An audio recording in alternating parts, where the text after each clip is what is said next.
Hello, Johnny here again doing another video discussion or for my post.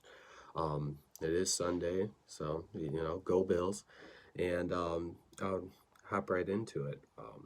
In my first reading for the chapter two of being a constructive evaluator from knowing literacy, the things I took away was like in expertise, you need to know like a lot about one domain. And so when you're in that realm, you should be like digging deeper and having some true and thorough understanding. It's not good enough to be like on a base level. You need to like know idiosyncrasies and not only what happens, but like why they are happening. And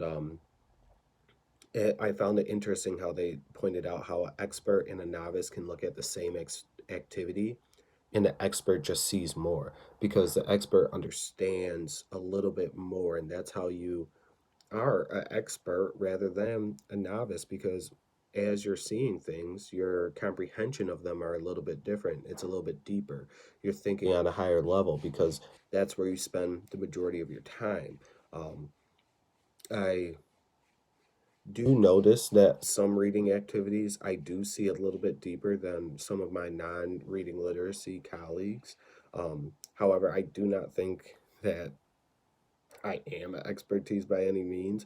I just think that I have been throughout this course and throughout all these courses really focusing on literacy, and so when I see activities, I do think about it a little bit different. And the one things that also stuck out was like the difference in what you see, like that is reflected in your language. And so like when I talk to my colleagues about being fluent in many different languages, because I have such a diverse uh, school that I in district that I work with, that's what I'm talking about. Like I the kids see many different things, and therefore they speak a different language, because you need to know different things. And so I really enjoyed that.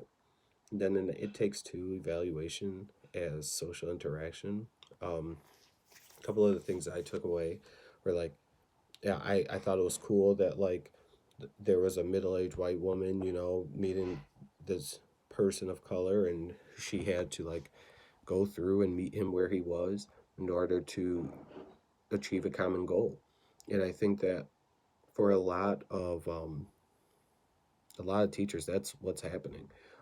You're meeting a lot of students in different races or from different backgrounds or things along those lines, and you guys are all working together to make a common goal. Now, me being African American, that typically happens to me on a regular basis. I feel as if the majority of the students that I work with in the like a suburban district are opposite race as me, and I need to. We don't speak the same languages at times because our cultures are different, and being able to be fluid in that, and then also not just like from a race point, but from like a language actually. Like there's a surplus of language learners in my school, and so being able to sort of communicate, understanding that we come from completely different places, but there are some similarities where we can draw together and make it a little bit stronger, that one common goal.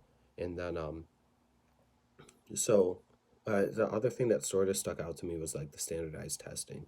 Me personally, I think that standardized tests, in my opinion, aren't the best way of determining a person's cognitive knowledge or what did they know. I think that with standardized testing, a lot of the times they come and they reflect, a standard of people that are a majority, and therefore like the people that aren't part of that majority seem to be on the outskirts of it. And so it doesn't really determine like what in my opinion.